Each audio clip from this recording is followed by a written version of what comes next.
हम गुंजन चौधरी मैथिली गुंजन चैनल पर अहाँ सबके स्वागत करै छी। मधुश्रावणी के कथा सुनऽ से पहले बीनी कहल जाइ छै से हम कह जाइ छी। बीनी 5टा होइ छै, ओ 5टा हम एखन कहै छी। बीनी 1। जहिया सो भेल मनमनहारे, बिसहरी खसली शंभु भरारे, कानति गौरा फोरथि ढार। हे दाई बिसहरी राखू नाह, आब तुलैली 5 बहिनी, सकल शरीर घामी गेल बीनी। बीनी हे विश्वकर्मा देलनि, देव देवतन के देखे गेलनि। शामिल बाइल हरे परेखी, बेनी गुण एति कहल विसेखी। आतर आतर लागल मोती, मुक्ता गाछ पाट के थोपी। चारी कंचन चारी समिका वरना, से देखी माय हे आदित्य भूलना। से देखी माई है मालिन भूलना। डांटी बान्हू गजमोती माला, सोने बान्हू बान्ह करोड़ा। रूपे बान्हू गजमोती माला, जे बीनई तिन बीनई साड़ी। गहा गुही पलटा दे नाड़ी, अन्हरा पावे नैन संपुक्ता।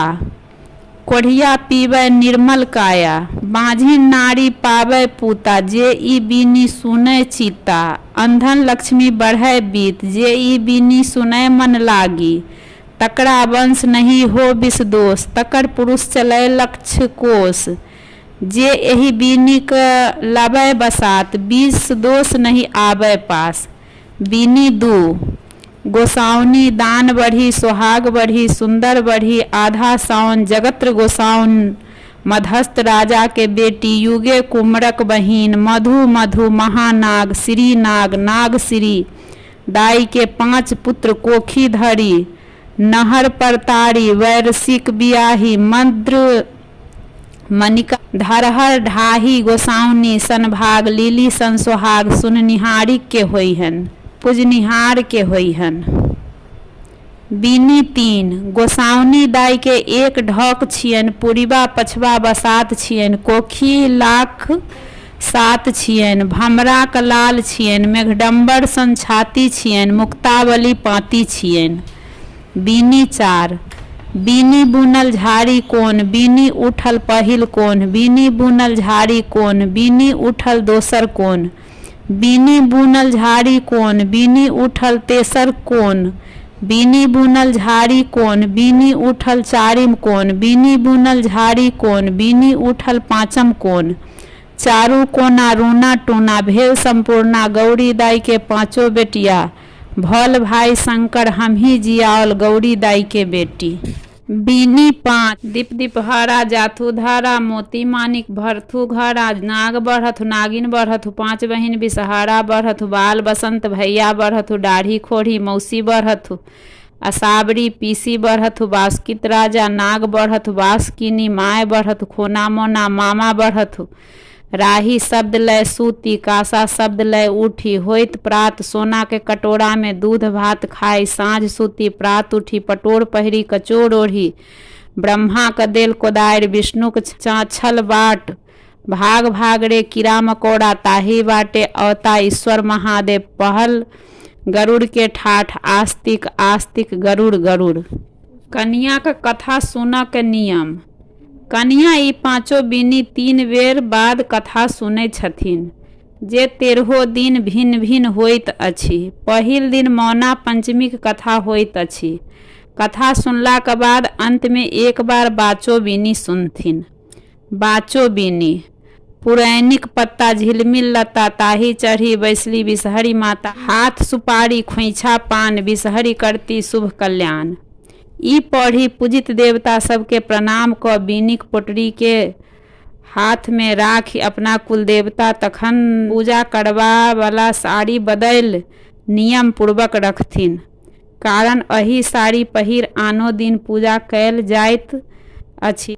तखन सासुर से पठाओल अरबा चाउरक खीर 5 अहिबाती के संग भोजन करथिन। मधुश्रावणी पबनी भर कन्या साग नहीं खेथिन। बेर खन जाही जूही फूल पत्ती इत्यादि लोढ़ी पैर हाथ धो क, साड़ी बदल क, पैर हाथ धो क साँझ में खाना खा लेथिन। रात में पबनैतिन भोजन नहीं करथिन। साँझ में पातिल में दीप लेसथिन, धूप दीप देथिन। गीतगायन लोकनि साँझमे साँझा कोबर गीत गौती। सुविधा के लेल हमरा चैनल पर कोबर, साँझ, बिसहर के, पावन के, गौड़ पूजा के, महेशवाणी सबटा गीत देल अछि। अहाँ सब ओहिमे से सुनि लेब। एहिना पूजा कथा मधुश्रावणी सावन सुदी तृतीया से एक दिन पहिने तक होइत रहैत। पहिल आ अंतिम दिन छोड़ि आन दिन अहिबाती खुआबऽ आवश्यक नहि छनि। मधुश्रावणी एक दिन पूर्व कथा समाप्त भेला बाद कलश छोड़ि सब देवता का विसर्जन भऽ जेतै। पहिलुका अइपन आ सब पात पूरा हटाए पूजा का स्थान के नीपि पुनः पहिने ही जकाँ सब ओरियान हेबाक चाही। एहि दिन बरक उपस्थिति आवश्यक अछि। हुनका परिछन हेतनि। प्रतिदिन पूजा के बाद बीनी सुनला के उपरांत जे भिन्न भिन्न कथा होइत अछि से यथाक्रम दिनक अनुसार देल गेल अछि। मधुश्रावणी दिन पंचमी दिन जकाँ सबटा पूजा तथा स्थान करथिन। आइ बर नव वस्त्र पहिरी नव पाग दोपट्टा राखी कन्या के पीठ पर हाथ राख के पाछू में बैसल रहथिन। आइ लिली के 13टा लिली मौनी उत्सर्ग होयत, जाहि मौनी सब में निम्न वस्तु सब राखल चाही।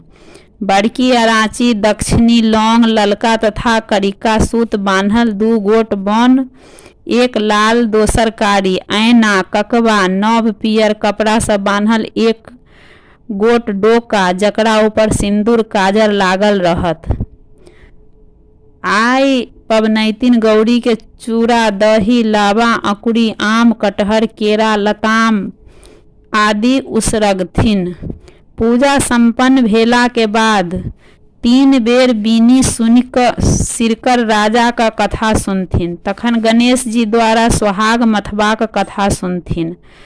तहन आम, बेल तथा नीम तीनू काठ के बामा हाथे पकड़ी बामा जांघ तर क राखी तांबा के राखल धान, धौनी तथा पानी के मथैत रहथिन। कथा समाप्त भेला के बाद पुनः एक बेर बीनी सुनी जेठ छोटक अनुसार 10 गोट अहिबत छोटक अनुसार 10 गोट अहिब के बामा हाथे ताम सँ बाहर क धान आ धौनीक सोहाग देल जाय। आब बरक हाथे कन्या का पुनः सिंदूरदान कयल जाइत। तखन कुलक अनुसार टेमी देल जायत।